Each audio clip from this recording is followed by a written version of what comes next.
এখানকার বর্তমান পরিস্থিতি খুব একটা ভালো না। এখন আমি এই যে ভিডিওটা করতেছি, এখন আমি রুমের লাইট পর্যন্ত অন করতে পারতেছি না। আমি টেবিল ল্যাম্প দিয়ে এই ভিডিওটা করতেছি, কেননা বাইরে থেকে যেন নজর না আসে, দেখতে যেন না পায় তারা যে আমি রুমের ভিতরে আছি কেউ।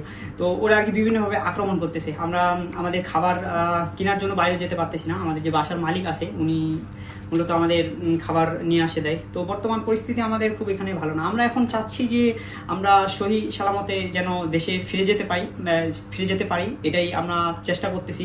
আর পুলিশ সাহায্য করতেছে, কিন্তু খুব যে একটা পুলিশ সাহায্য করতেছে এমনটা না। আর হলো মূলত যারা লোকাল পিপল আছে, মানুষ আছে, তারা হলো পুলিশের ড্রেস পরে মানুষের দরজায় নক করতেছে।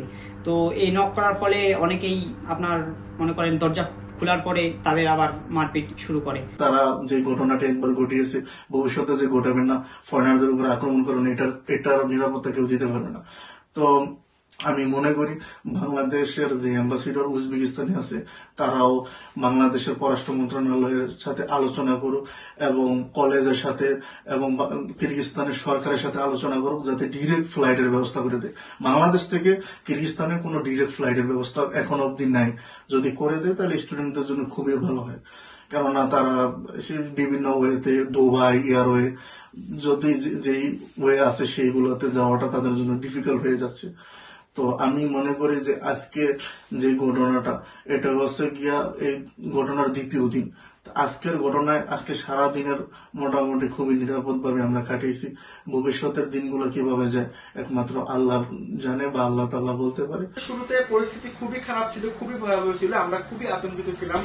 কারণ কিরগিজরা এমন হিংস্র হয়ে গেছিল, হোস্টেল পাকিস্তানি যারা ছিল ছেলেদের হোস্টেল থেকে বের করে নিয়ে মারতেছিল আর বলতেছিল তোরা মানে কেন আমাদের উপর হামলা চালাইলি। তো হামলা ইজিপশিয়ানরা চালাইছে, কিন্তু ওরা ওইটা দেখে না, ওরা একটা জিনিসই মার্ক করছে, ওরা আমরা বিদেশি, কেন ওদের উপর হামলা চালাইলাম, আর ওরা ওদের অস্তিত্ব জানান দিচ্ছে যে ওরাও আছে, এটা ওদের দেশ, আমাদের দেশ না। তো এরা এইসব জিনিস জানান দেওয়ার কারণে এই কাজটা এত হিংস্র হইয়া উঠছে। জিনিসটা যতই হিংস্রতা দেখাক না কেন, যে কিন্তু আমরা যারা এখানে পড়াশোনা করি, আমাদের বিশ্ববিদ্যালয়ের শিক্ষক যারা আছে বা ম্যাডাম যারা আছে, তারা কিন্তু বা ডিন, রেক্টর, এরা কিন্তু আমাদের প্রচুর পরিমাণে হেল্প করেছে এবং তারা আমাদের যারা হোস্টেলে আক্রমণের শিকার হচ্ছে তাদের কাছে গেছে মেডিকেলের নেয়া, এবং যারা বাসায় অ্যাপার্টমেন্টে আছি আমরা, আমাদের ফোন দিয়ে জিজ্ঞেস করা তোমাদের খাবার দাবার আছে কিনা, তোমাদের কি লাগবে, তোমাদের সকল কিছু আমরা দেওয়ার ব্যবস্থা করছি। তোমরা চিন্তিত হবা না, তোমরা ভয় পাবা না, তোমাদের বাবা মায়েদের তোমরা চিন্তা করতে মানা করো। তো এইসব বিষয়ে তারা কিন্তু আমাদের অনেক হেল্প করে। যে ভিডিওটা ভাইরাল হয়েছে যে এখানে যে